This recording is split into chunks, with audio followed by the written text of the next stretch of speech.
Hey everybody, what's going on? This is Deb Campbell coming to you again. Very, very special guest, awesomely talented, anointed brother right here.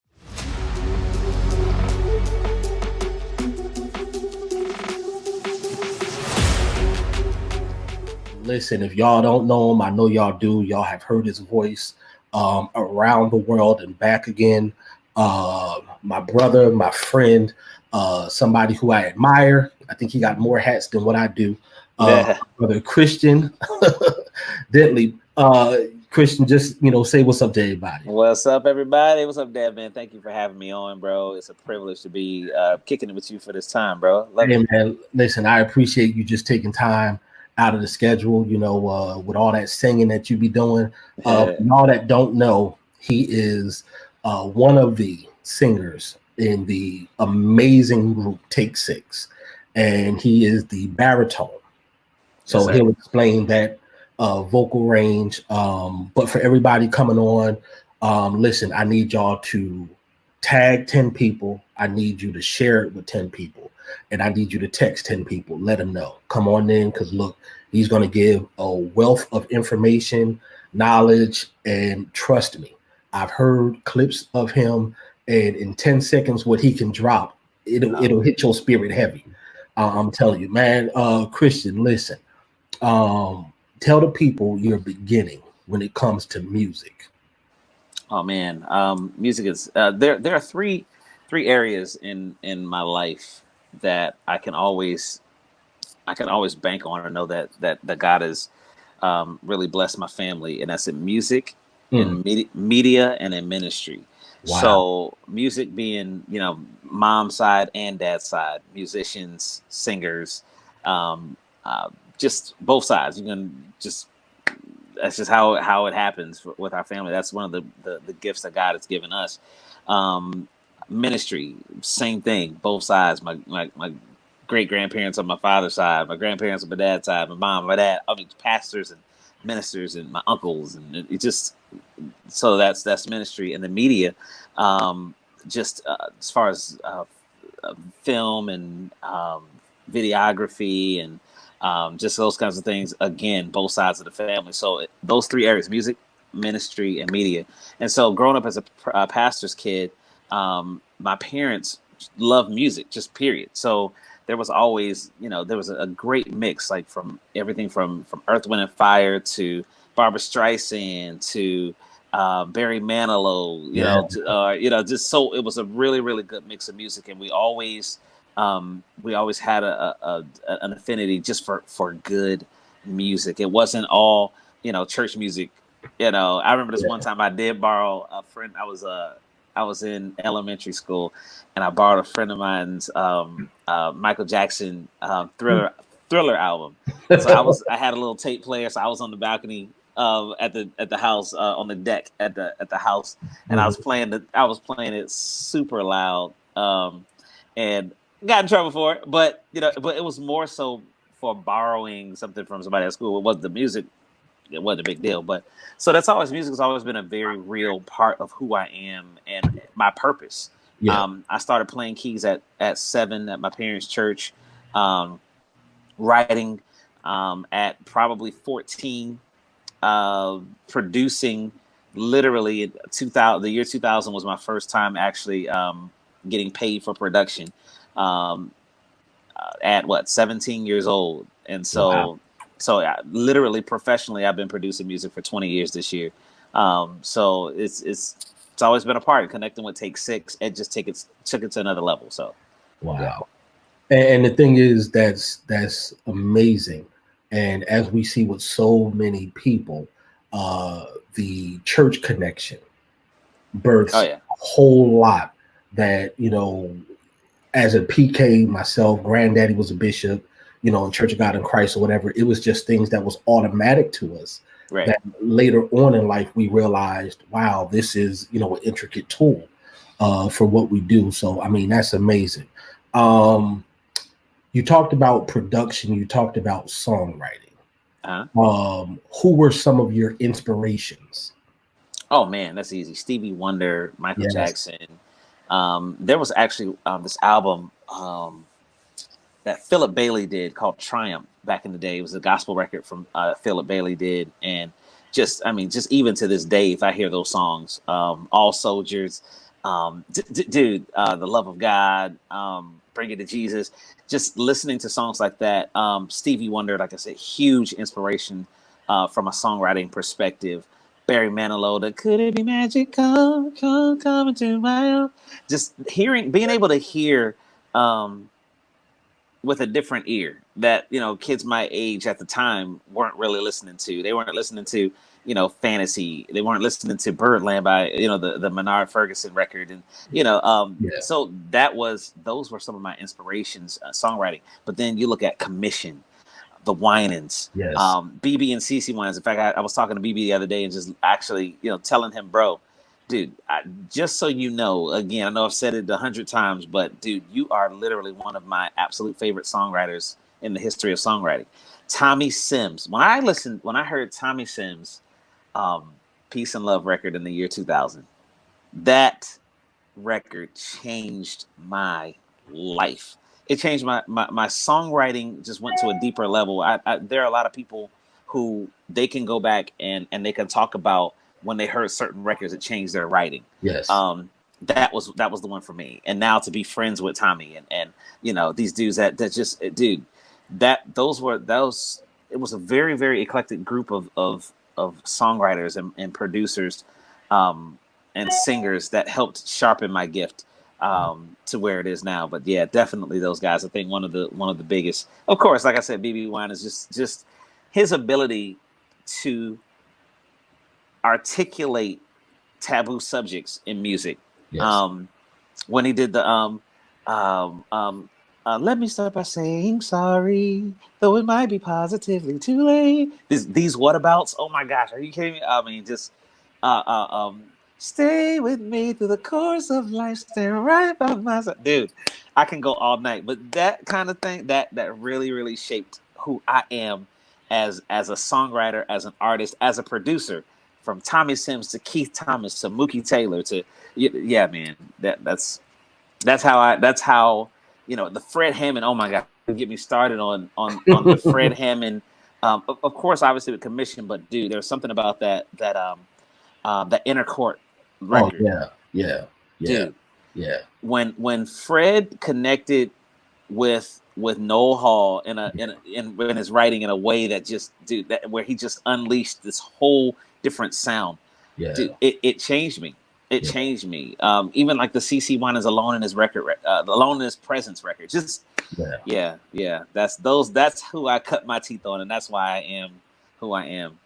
And is amazing that you have the balance and that you had the wide range to be able to hear and be influenced by, because just being stuck to one style, one genre, that's just like if somebody said you can only listen to ballads for the rest of your life. Right. You're missing out on a richness.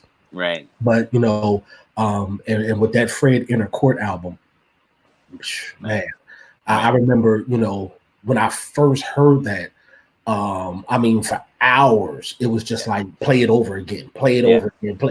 It was just like, wait a minute, what did he do? It's just different, from writing vocally. That was an impactful album, I think, for a lot of church kids, because it wasn't any church that you could go to where you didn't hear them singing something.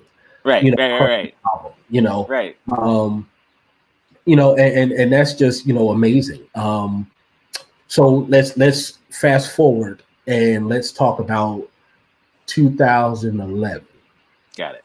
2011 was an eventful year for you, if I might say. Let's talk about that that special event happening in your life. You coming along with Take 6. Man, let me tell you. So actually 2011, that was like the culmination of what started in 2004. I started subbing for Cedric in 2004 after meeting the guys in the year 2000. 2000 was a great year for me. I'm telling you, I graduated from high school that year, met that was the year I met Fred, met Take Six, met the guys or whatever. And so 2004, 4 years later, I was really, honestly, it was birthed out of discouragement, to be perfectly honest with you. Mark Campbell gave me his email address at the concert that I was at, the Glaxo Welcome Tour in Fort Lauderdale, Florida, at the Sunrise Musical Theater, which is now Bishop Henry Fernandez Church in Fort Lauderdale. And I was discouraged because the trajectory that I had planned for myself. The Bible says many are the plans in a man's heart, but it is God's purpose that will be fulfilled. Yes. God's purposes that will prevail. So God's purposes are preeminent over our plans. So my plan was graduate from high school, go back to Atlanta, because there was a young lady that I was dating in Atlanta at the time. I was like, man, I'm gonna go to Georgia State University. I'm gonna connect back with my girlfriend. We're gonna get married, and I'm gonna have this go to this production major in production at Georgia State, and none of that happened. And so from the year 2000 to the year 2004, I was seeing myself on this path of almost regular life. I was working at a call center, in Fort Lauderdale, just regular, and so I knew that there was more in me and there was more for me, but I was really discouraged because I was just, like I said, just regular. And so 2004, I sent Mark Campbell, sent him an email and asked him if it was possible that I could send him a song that I was working on. And just because and I told him, I was like, man, I just need to know, this is not me sending you a demo or nothing like that to try to get on, but I just need to know if I have something to work with. Because if I don't have anything to work with, I'd rather change my course now and just put this whole music dream away from me and focus on something else. Well, that was the time where Cedric had accepted a position at MTSU and was looking for somebody they were looking for a fill-in for him.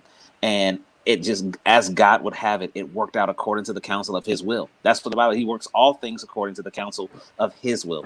And so that was in the year 2000. In fact, I went online. If you go online to YouTube and you type in Take Six Marcus Miller, one of the things that is going to come up is the JVC Jazz Festival in Seoul, Korea. Okay. That is the very first performance that I ever performed with Take Six, right there online. And it's crazy. I got this blue shirt on with these khaki pants. I just looked all wrong. I looked so young, dog. It was crazy. But that was my first show with him in the year 2000. And in 2011 is when we made the transition for me to be full-time baritone in Cedric's place. So, but it was, honestly, bro, it was a journey of faithfulness. It was a journey of faithfulness because the Bible says if you won't be faithful in the little, God, who's going to trust you with more? Who's going to give you more? So I had to be faithful as a fill-in when I felt like, man, I'm just insignificant. My name ain't on the albums. I ain't doing that. Dude, can you be faithful standing in the shoes or filling in the spot for somebody else who's the actual dude? Yeah. Like David serving faithfully in Saul's court, being a minstrel in his presence when he knows that he was the one that was anointed king. Can you serve the person that's presently in the position? Yes. I didn't even know that I was going to be full-time with the guys. And I had to come to a place of complete contentment serving as a fill-in. And I'll never forget, I was on the golf course with my pastor at the time when I got the phone call from Mark and Claude asking if I would, did I want to be a full-time member? I was like, yeah, done deal. So 2011 was an incredible year too, but it was honestly that was just a part of the process that would have never happened if I hadn't been faithful as a fill-in before then. And sorry.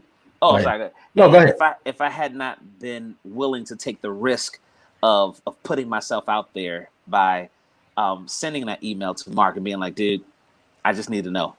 I just need to know, do I have something? And that's honestly what began it all. What started it all was the fact that, dude, I took the risk to put myself out there and look silly and look like and be honest and say, dude, I don't know if this is for me. To be perfectly honest, I thought I saw it. It might not be it, but help me. And bang, there it was. And I was just going to say that reminded me of another great man that a lot of people refer to, but they don't really dissect his step, and that was Noah. You know, when God spoke to him, you know, and Noah, regardless of what it looked like, he was willing to look foolish until the fulfillment came. So, like you said, you know, you used the reference of David, knowing that at 12 you were anointed to be king, but it was not ready for you, but you're still serving the man who's sitting in the seat that it's already been proclaimed is yours, but you're faithful, you're dedicated. You know, you're not thinking that's beneath you. You didn't get the big head. You didn't come with the, well, you know, do y'all know who I am? Well, once I get there, then no, it was, this is what's going on now. Okay. And beyond what your comprehension was, what God was doing, it was a test. It was a process. Absolutely. You know, Absolutely. So let me test you with the Nissan Maxima. Yeah. If I ever think about putting you behind the wheel of the Mercedes. That's you know? Absolutely. And Nissan Sentra. You know what I mean? The Golf. You know what I'm saying? Right, come on, the Golf. Hey, you know, but I mean, man, you know how God works. It's never how we think. You know, because if we want to be honest, sometimes it looks like it's backwards, you know, but he works out on time. And let me say, you know, what, you know, Professor, you know, Cedric Dent, again, one of the original members.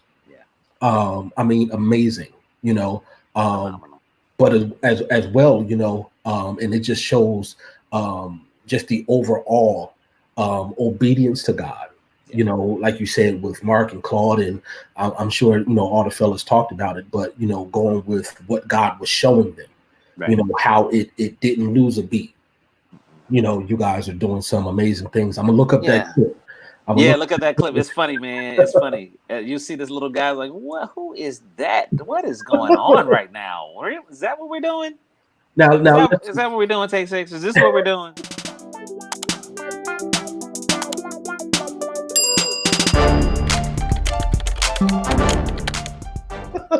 Now let's talk about that. How was it? I know you said it kind of started, you know, the testing aspect in the preparation in 2004, but how was those first few rehearsals? You know, you know, sitting down with the fellas and actually going over the material. Well, man, Mark Campbell is clutch. He's such a generous and genuine soul. Well, first of all, one of the cool things is, man, God dude, it's amazing how he works. Because I got a package on my birthday is August 18th. So on August 9th, maybe 19th or 20th or something like that, I got a package in the mail, and it was from Cedric. And basically it said, welcome to the family. And it had 2 CDs on it. And there were breakouts for me. So for me to start learning the music in advance. But here's the thing. The date on the package, the letter that he wrote was August 18th. So he wrote that on my birthday and sent it out. And so that was just another one of those things that God is like, understand, I do all things well. You have no idea how amazingly precise I am, that I would, all of these years later, you were born in 1982. Here it is in 2004.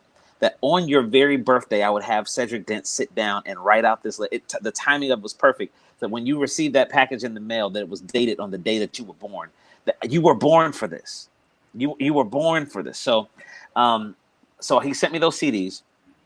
I learned as much of the songs as I could, and then Mark Campbell flew me to Nashville to be with him for like 2 weeks, and so we drilled music. Like we drilled the songs with just me and him for a while. And then the guys, we all came together to prepare me for the show in Korea, in Seoul. So yeah, it was amazing. It was honestly, it was nerve-wracking, but it was surprisingly familiar.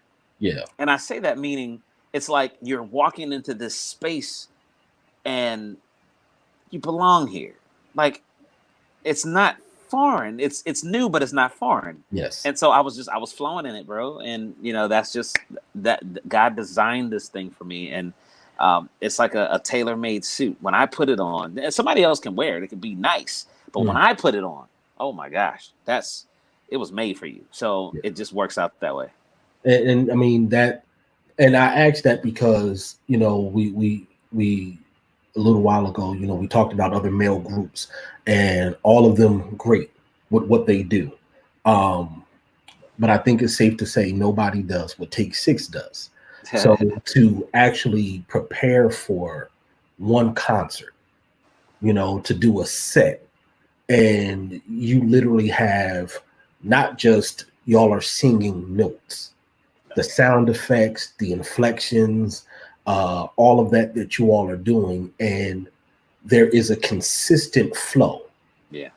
There's a consistent, and it's like that's why I wanted to ask, because just to get people in the mindset, this is a different level than just church choir, praise team, where they're doing 3-part, maybe 4, Right. maybe What's 4. interesting is that it took all of that to prepare me for this, though. Absolutely. It took all this, and so sometimes people kind of, they don't think that it's significant going to choir rehearsal. And, yeah, I ain't got to be praise team. This ain't what I really want to do. Is sing with such and such or Yeah. but not knowing that it's just like the paint the fence Mm-hmm. on Karate Kid. For those Yeah. of you who understand the reference, it's was it wax the car, wax Wax on, on, wax wax off. off. So Yeah. you think that it's an insignificant task, but it's the very thing that's preparing you for where you need to be. Mm. So the choir rehearsals, the chorus in school, all of that stuff prepared me to be able to land and lock into my part. And not just that, but me doing my own arrangements and branching out and singing these parts myself before I even met the guys. 4, 5, 6-part harmony, because everybody really who was in music looked up to Take Six. So you Yes. try to do that stuff. Yes. And so I still got tons of that material that I was working on when I was living in Fort Lauderdale, and writing and singing. I was flat as the floor on some stuff, sharper than a pencil on other stuff. But dude, it was shaping me. It was shaping me, and I'm still flat as the floor on some stuff. I mean, you're singing. If your part, you're singing your part. Yes. You're singing your part, and if you don't sing it, it ain't there. If you sing it wrong, it's wrong. So, those again, these are the things that prepare. So don't take any of it for granted. Don't take any of it for granted. Don't take the serving at your ministry for granted. Don't take serving on the praise team. Show up and know what you're doing. Don't come to rehearsal to practice. You practice at home so you can rehearse at rehearsal. So different things like that. Sing the right note on purpose instead of the wrong note by accident. Those are the kinds of things that I had to learn to sharpen those skills before Take Six ever came along. Mm-hmm. So that when it came, I would not squander the favor that God gave me in the group. So that's my story. I'm sticking with it. And you know what? In a nutshell, is the thing of, if you're already ready, then you don't have to get ready when opportunity comes. Right. And like you said, all of that was the preparation. All of that was building the work ethic. All of that was getting the mind right, so that when God does bless you with an opportunity, you can take it and run with it. So let's talk about this. I know I asked this question before we went live, but I want to ask this question because anybody that has followed Take Six on social media or anything, you guys always seem to have a laugh, a joke. I mean, just laughter. I mean, sense of humors. I want to know from you, who has the biggest sense of humor out of all of you? Man, you asked me that question before, and I was just going through my brain, and I'm sticking with my answer that I've always believed in my heart. Alvin Vinicius is one of the funniest guys that I know. He is one of the and I don't know if it has anything to do with his voice but when his comedic timing is impeccable. It was a close 1 and 2 between him and Joel Kibble, because Joey Kibble, oh my gosh, Joey is, oh God, he's a clown's clown, and when he gets going, it's over. Wow. And will have you and can just pull 1,000 different scenarios out of one joke. It's great. Wow. It's amazing to see in person. But something about Vinny, man, something about my dude. Literally, there are certain things that that I can just refer back to in my mind and crack up because he's hilarious. He's hilarious. I love it. I love it. But all of us definitely, we are in stitches all the time. We're in stitches all the time, and that makes it good because there are times where we have to get extremely serious. And dude, we're talking about an organization with six people, six alpha males, and so God made sure that we had to have that as a part of who we are as well, so that it can temper the seriousness that is necessity for what we do. Yeah. And see, that was the next part because, oftentimes, regardless of what genre of music you're in, when it comes to it, being on the road, traveling, you're away from home, away from the family, you can love it. You can have the passion for it. But there's times where everybody have their moments, and whether it's an all male group, whether it's co-ed, whether it's all female, there's times where, a person just having their moment. But the beauty of it is, again, the chemistry, the brotherhood, Christ being the center, and like I told you, and I'll say, publicly for everybody, you all make serving in ministry, that much more motivational and inspirational to us who, follow you guys and everything. Let's talk about the nickname. The Dentley boy. Dentley boy. Dentley boy. Where did that Yes, sir. From? That actually came from two places actually, and it's two totally unrelated places. One, technically, it actually did come from one place. When my brother and I moved from Atlanta, Georgia to Fort Lauderdale, Florida, I think it was like February of 1999. And we were referred to as the Georgia boys because we were these two kids that came from Georgia. My mom had got us she got us into this magnet school named Dillard Center for the Performing Arts, which is where I graduated from high school. No auditions, just on her word that her two sons are talented, and you gotta accept them. There's no. You can't accept no for an answer. You have to have them. So we were these two kids from Georgia that everybody was like, "Well, we can't. Where them Georgia boys at?" And we lived up to it. So we were in rock band and in the choir and songwriting class or whatever. And the measure that God gave us was great. So when we showed up, our measure showed up with us, and so that helped us make a name for ourselves then. But there was this church that we actually moved to Fort Lauderdale to be a part of, and the pastor's daughter, just for whatever, one day she would just call us the Dentley boys.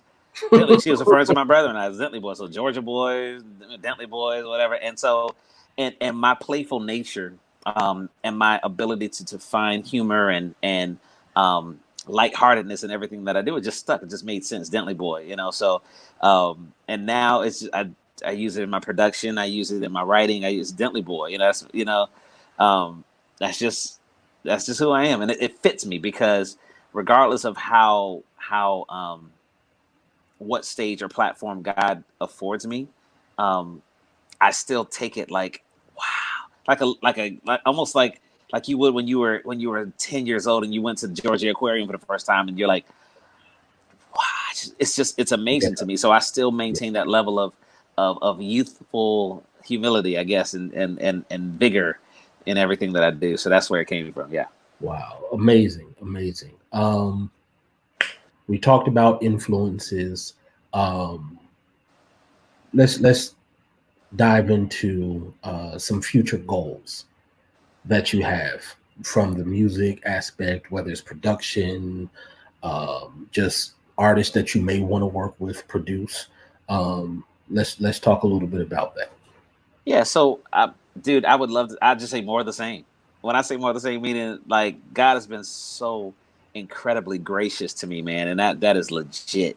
I get to work with, first of all, 5 of the most amazing vocalist ever in Take Six. So to do more production and writing for them, but at the same time under my own music production company, Dentley Boy Production House, I have the privilege of working with some of the most amazingly talented songwriters or singers or people that just come and just need a sound to what they have, and I'm that guy, and maybe they can't afford a Rodney Jerkins, or maybe they can't afford an Aaron Lindsay, or maybe they can't afford Fred Hammond to produce their thing, but there's Khristian Dentley, and so I'm able to work with them as God gives me the grace and to create. I love creating music with them, and I've got my whole team of band members and singers that I can pull in, and now be the one that writes the checks for them, to them, to be, through my production company. So more of that, the writing. One of the things that I desire to see more and more is the fulfillment of a word of prophecy that God gave me years and years ago. This had to be like in 1999, 1998 or 1999. And the word said that God said, "I will give you songs upon songs, upon songs upon songs, and you will not sing them alone, for the world will sing them with you."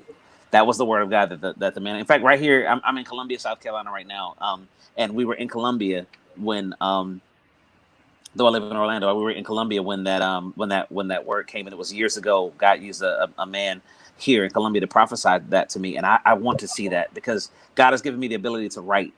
Just like I said, I talked about some of my songwriting influences or whatever. So now I am a writer in my own right, but I don't want to sing these songs alone. I want to see the fulfillment of the word that God gave me, that He will give me songs upon songs upon songs upon songs. And we got that part down already. Yeah. But the next part, and you will not sing them alone, for the world will sing them with you, which tells me that God has His plan for me is to take my gift, my ability to write songs, and put me in a position where my songs are being sung all over the world, not just by me, but from artists to movies to television shows, that the world will hear and sing my songs with me. That's what I want to see. I want to see the fulfillment of the word that God promised me. Man, listen, that right there is the best type of word to have, when God literally tells you what it is that you're doing. That's not even the wow factor. The wow factor is what's to come. You know what I mean? Hey man, I'm not gonna hold you. I know you're busy with everything that you're doing, but just wanted to once again say thank you, for just kicking it with me a little bit, us chopping it up. Whenever we do meet up, once everything dies down, lunch, dinner on me. Let's go. We can go ahead. I'll take you out to it. You know what I mean? But definitely, man, continued blessings and favor on your life. The family as well.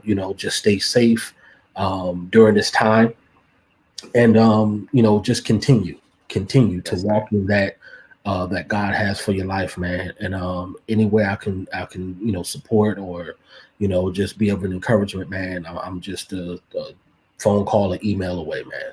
Man, thank you, brother. I really appreciate that. I really do. It means a lot. Thank you for having me, Deb. I appreciate being here and letting me be a part of your small part of your platform, brother. Hey, man, listen, I appreciate it. I'm gonna go break down some of these vocal parts myself, so I can go over. I know I'm light skinned, but if you need me to go ahead and do something, I got the Yeti. Do it. So I'll let you know. I got my triangle too. Oh, hey. I got two of them at the crib, dude. I got two triangles, a tambourine, and a shaker at the crib. That's how we roll every day. Bro, listen, that right there will get you paid all the time. You lock that triangle down. Lock it down. Make it sound like no other. But again, everybody, listen. Khristian Dentley, Take Six. Listen to what they're doing. They're doing some amazing stuff. The Spread Love Challenge that they're doing, check them out. Go on social media, listen to it. I'm telling you, amazing. Keep these brothers in your prayer. Definitely continue to pray for them, uphold them. Hey, Khristian, man, be safe, you and the family, once again. And we'll talk soon, my brother. Thank you, man. I appreciate it. Much love to you, bro. You too, man.